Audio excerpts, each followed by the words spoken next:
our address to you this morning is principally because of this 14-year-old lady.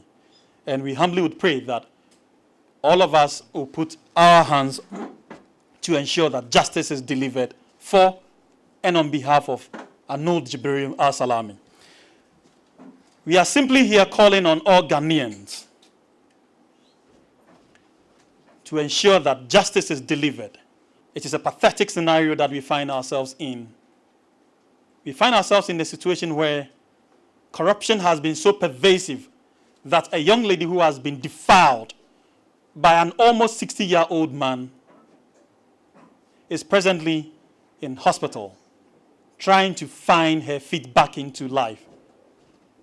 She's traumatized, and consistently, according to the medical report we have, almost invariably, every single day, she attempts one form of suicide or the other. But unfortunately, the police administration in Ghana is doing nothing to prosecute the persons involved in this matter that we refer to. Now, this happened exactly a year ago. The event leading to our press conference today happened exactly a year ago. In December 2017, something that started as a very good, brighter day for a young lady who was going to school. She woke up in the morning as any other young girl would do, dressed up, said goodbye to her parents, walked on her way to school. She met the grandfather, a man who is famously known as Omar.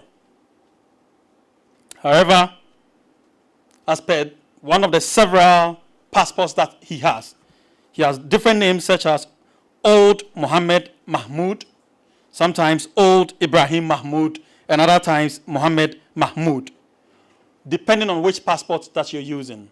He claims to be from Yemen, which we believe he is from Yemen indeed, because he's related to the young lady that he defiled. Indeed, the young lady sees this man as her grandfather and treats him as such. The information we have is that indeed the man is indirectly related to the lady, and the grandfather, the grandparenthood, is indeed something that is very apt in describing who he is, because they've treated each other so, and they've held each other out, indeed, as a grandfather and a granddaughter. Now, by virtue of that, this grandfather meeting Jibril Al-Salami, old, invited her into the car to drop her to the school.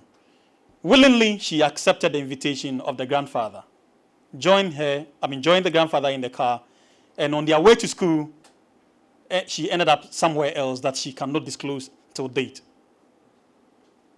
Having reached the destination, according to the information that she managed to provide, she was dragged and assaulted by the grandfather, after which she did the most unspeakable and the most probably unprintable words to her. The chilling story of this young girl was such that after this whole drama, she was dumped on the street, and she managed to painfully and in severe agony return home. Naturally, the parents were worried. They didn't know what had happened to her. She was dirty, she was bruised, and her clothes partly torn. So they quickly informed their neighbors to come to their aid, because the lady could not even speak at that moment. Now, having come, they realized the conditions of the lady was such that something untoward had happened. So they had to report the matter to the Kabinda police station, which they did so. So the police came in, and upon examination, they felt indeed the lady had been defiled. So they quickly rushed her to the police hospital here in Accra. Upon examination, it was confirmed that indeed she had been tampered with. Her private part had been tampered with, in addition to the trauma, the bruises, and the blood all over her. So right from there, a report was made the following morning at Medina police station. And as expected of all of us, the Medina police station took some steps to have the suspect arrested. It took more than a week before they finally arrested him. Now, having arrested this old man, he approached the chief imam of our country, Sheikh Shaributu, His Eminence, for an amicable settlement of this matter. Indeed, he confessed at the meeting with the sheikh that he should be forgiven because, as usual, it was the work of the devil. I don't know why the devil gets blamed for our misdeeds. And unfortunately, we resisted that this was a criminal matter. It remains a criminal matter, and it can only be resolved by the appropriate security agencies together with the, of course, assistance of the court. And so the chief imam at that moment washed his hands off this case. From December 2017, we have been pursuing justice for Anud Jibril Yusuf al-Salami. And to date, justice seems to be quite elusive. No single administration of the police or any of our prosecutorial agencies have taken any step to ensure that this matter is prosecuted. Indeed, together with the family, we have spearheaded the search for evidence.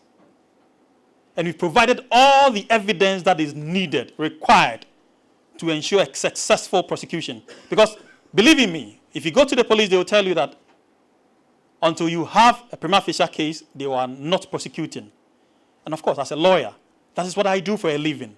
I ensure that these were provided. In addition to the police report, all the policemen who were initially part of this investigation have volunteered to provide any assistance that the prosecutorial teams would need.